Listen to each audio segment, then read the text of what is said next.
Effectivement, on parle très peu parce que M. Erdogan fait un amalgame total entre le terrorisme, Daesh, et les Kurdes.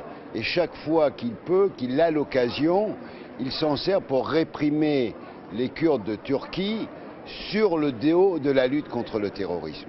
Et ça, je trouve que c'est quelque chose d'inacceptable. On ne parle pas de la situation à Diyarbakir dans les villages qui sont réoccupés de manière massive maintenant par l'armée turque. Et il y a des exactions, il y a des gens enlevés, il y a des gens tués. C'est une situation absolument terrible.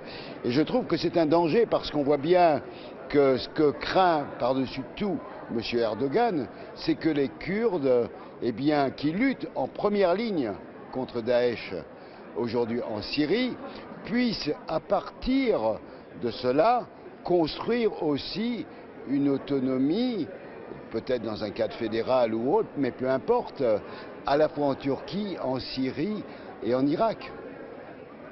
Vous avez signé une pétition récemment pour que le PKK sorte de la liste des terroristes.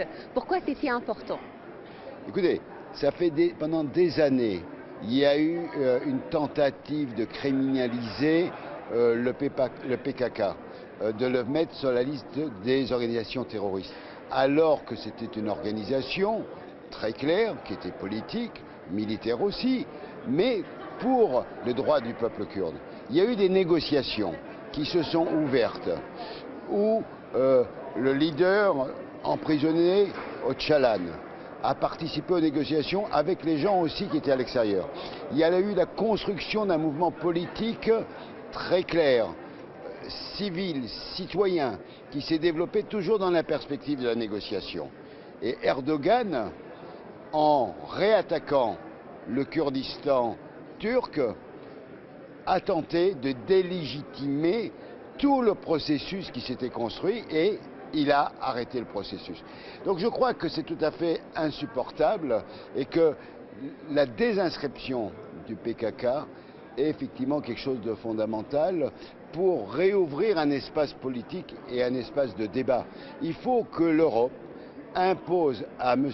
Erdogan une vision citoyenne claire. On ne peut pas accepter que les droits humains, que la logique de puissance de cette personne puisse s'imposer sur les droits humains au Kurdistan, mais je dirais aussi globalement dans l'ensemble de la Turquie.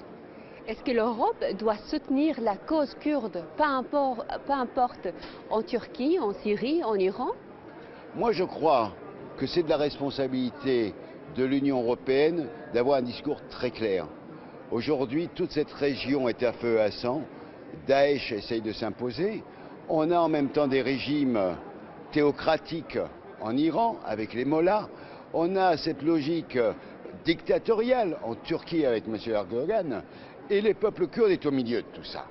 Et le peuple kurde est celui qui paye le plus lourd tribut parce qu'il est attaqué par tous les régimes. Alors qu'il est un peuple avec sa langue, avec sa culture. Et donc le rôle de l'Union européenne, c'est de défendre cette minorité, ce peuple en tant que tel, qui en plus donne le plus dans la lutte aujourd'hui contre Daesh.